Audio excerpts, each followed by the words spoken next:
And that happened when we ran another module um in September last year, which was the module on partners principles for community-based conservation. And I think there were some participants who are in the course today who were also present then. And then while discussing some of these principles and some of the aspects of these principles, this requirement came up, or this suggestion came up, that why don't we have a session uh, on monitoring and evaluation. So before we actually start with our discussion on monitoring and evaluation, I'll very quickly just sort of try to remind some of us who were then present in the workshop, or even if you weren't, just to sort of let you know what those principles are. And then share one story from our own experience in India, hoping that that can become the seed to start our conversation on monitoring and evaluation. So the partners principles for community-based conservation are a set of guiding principles that have been developed by the Snow Leopard Trust and their partners, which are essentially based on our experience of working with communities in the snow leopard landscapes. Um, and these are at best guiding principles or good practices that one can keep in mind when trying to engage with communities. So partners is an acronym, and each of the letters represents a principle. So I'll very quickly just tell you what those principles are. So we start with the principle of presence, which essentially uh, tries to impress on the fact that it is very important to maintain a presence within the communities where we work, so that we can completely understand the context in which we are working, and also the complications or the complexities that may present themselves. And that in turn can help us build a long-term relationship and trust within the community. The next principle is the principle of aptness, which stresses on the importance of using robust science to identify the threats in the system, so that those, along with the conditions like the socioeconomics, cultural value orientations, can allow us to identify relevant interventions to address the threat that we may have identified. The subsequent principles are the fundamental principles of respect and transparency, which are absolutely non-negotiable. And respect tries to speak about how it is important to look at communities as not being recipients of donations or benefit, but as equal partners in the process of trying to do our work. Likewise, transparency is about trying to keep things as transparent as possible, even in times where it may be difficult to engage with communities. Um, Following that is the principle of negotiation, essentially because engaging with any community in any situation will involve a lot of negotiations, and how it might be important to keep these negotiations not transactional, but looking at them uh, as keeping them as integrative as possible, so that the benefit can be for not just one party in the negotiation, but all of those who are participating in the process. Uh, Followed by the principle of empathy, which allows us to look at uh, things from the perspective of the communities that we are working in, and to understand why they may be acting in the way they are, so that it can allow us um, to sort of um, work the way, work around the situation when required. The principle of responsiveness asserts on the importance of being able to respond promptly. Um, and finally, the principle of strategic support, which stresses upon the importance of partnering with government agencies and local agencies and other local bodies to be able to achieve effective conservation. So these are the principles. But in the principle of responsiveness specifically, when we had our conversations, we spoke about how monitoring and evaluation can play a role, especially because all systems that we work in are very, very context specific, and also that these are very dynamic systems. So the kind of threats we may be facing can change over time, and that monitoring and evaluation can be a very useful way in which to keep track of these, and also can help us adapt in time to respond to emerging threats. So this was about the partners principles. We did this as a workshop over 4 weeks. And so what I've just shared with you is probably the shortest snapshot that I can. But uh, there is the book on partners principles. If those of you who haven't had access to it, we'll be happy to share that. It has lots of stories that one can read and learn from. Also a paper on the topic. But with that, I will sort of move on to try and share a story from the Indian Himalaya where our work has been in a place called Spiti in Himachal Pradesh.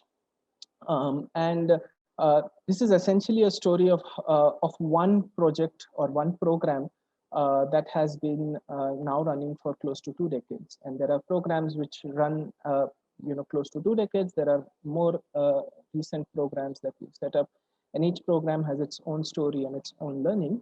But this story is about that one intervention that we started way back.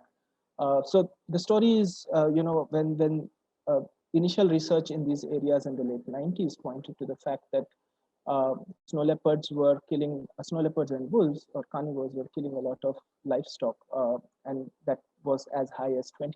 So 1 in 5 livestock was likely getting killed by a carnivore.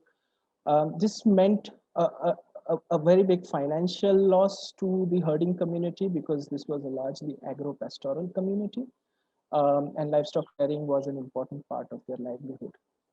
There were some programs run by the government to provide financial relief in case of killing of livestock.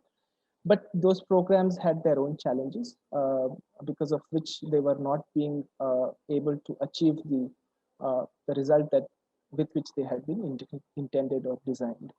So the discussion then was to try and see if there could be an alternative to that, and as a means to set up some program that could help make these losses compensated more predictably, probably with greater control in the hands of the villagers or the people who are getting affected by all of this themselves.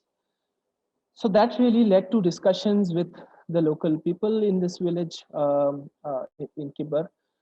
And most of the active participation in those conversations was from the local youth of the village, just to sort of understand what the problem was and what could be a possible solution to that problem. These discussions went on over several months, and what it led to was the idea of setting up a community-run livestock insurance program. Now, many of you who work in snow leopard landscapes may be aware of this idea, and this is one such program which is also run in this particular landscape and village specifically. So the broad contours of the program are fairly simple. The herders decide what is it that they would like to pay as premium for insuring their livestock. All of the premium that is collected is deposited in a common community account. The conservation agency, in this case, us, would match that contribution for a period of 5 years.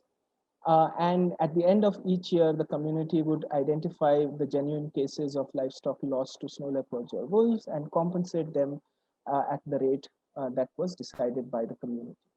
And since this was run by the community and they were themselves contributing, there was a lower chance of false claims or people trying to game the system. Um, so that was the program. And when the program was set up, the hope was that in the initial 5 years of setting up of this program, there would be enough uh, money generated or in the corpus that it would become financially sustainable. That was how the program was designed, or at least thought of as being designed.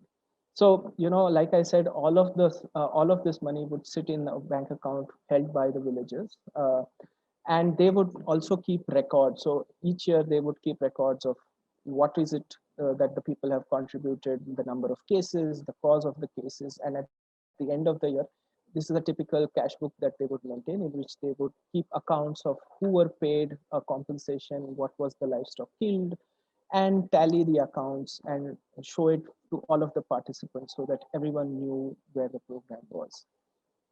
And our role in all of this was probably to just participate in their meetings once a year, provide them with any technical support as needed, and financial support like we had thought of in the initial 5 years. And we would participate when the dispersal of payments would happen.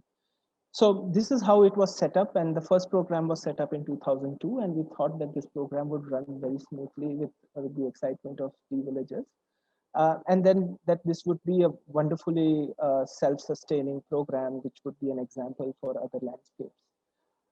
But as is always the case, uh, you hit roadblocks. And I'd like to just share three examples of unplanned or unintended situations and how those were dealt with.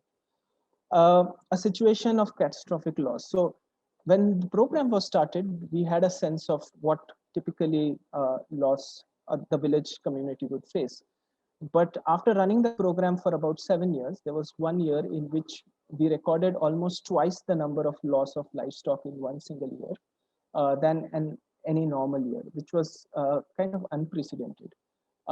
At that point, we realized that if we had to pay out the compensations as per the agreed amount, the corpus would be entirely depleted. So the money that was there would entirely be spent. And so we didn't know what was likely to happen. But when we had our meeting with the community, we were pleasantly surprised that the community agreed to reduce the amount of compensation to the participants that year. They agreed that it was a little unfair, but they also agreed that because a bulk of the herders were affected and that they would want this program to run in future, this was a measure that they were taking as an exceptional stand for 1 year. Now that to us was a pleasant development because the community themselves had taken this decision to moderate the program to sort of make sure that it was able to run. And sure enough, in some years, we realized that the corpus was depleting. But because of this instance and a little bit of reflection that we were able to do along with the participants, we realized that we would soon be hitting a situation where the program would need additional support, and that our plan that the program would become self-sustaining after supporting it for 5 years was unlikely to stand. And so it gave us a little bit of time to be able to raise resources so that when the situation did arise, we were there, or we were able to fulfill our commitment to the community to support the program for an additional 3 to 5 year period so that the program could then become self-sustaining for an additional few years. And after running this program for about 20 years, we realized that the rates of compensation had become obsolete because the rate of the livestock had almost doubled in 20 years, or if not more. But the compensations that we were paying out were still very, very meager in comparison. So what might have been very attractive 20 years ago was no longer very attractive. And there again sitting and discussing with the community and the participants and the herders, we we realized that they were willing to upgrade their premiums and compensations if we could back the program for a few more years. So some years back, uh, on a mutual agreement, the community increased their premiums significantly and also doubled the compensations, while we were assuring them a matching contribution for another period of 5 years. So these were five completely unplanned situations, but we were able to handle them thanks largely because of the fact that uh, there was a lot of participation from the people who were taking part in this program. And so, very briefly, I think some of the benefits that we saw from this example ourselves, from our experience, was that getting participation from the community allowed us to spread the responsibility. Because for a small team like ours, it would have been a challenge of spreading ourselves too thinly if we had tried to manage everything on our own. And so making sure that the participants themselves were taking an important role in this process helped us. And it helped us largely to make sure that there was ownership of the program, not just from us, but from the people who were participating in it. And lastly, it allowed us to become adaptable. So when, after 20 years, we realized that there was a need for a tweak in the program. We were able to do that because all of these participants had been part of this process for the last 20 years. So that also benefited us. But this was just an example. I'm sure each of you who have worked in your respective areas have similar examples to share, and which we hope to get to hear about. But the point of sharing this example was to try and use this as a trigger to start our conversations on monitoring and evaluation, which Justine will do now. So I will stop sharing my screen and I will allow Justine to take over.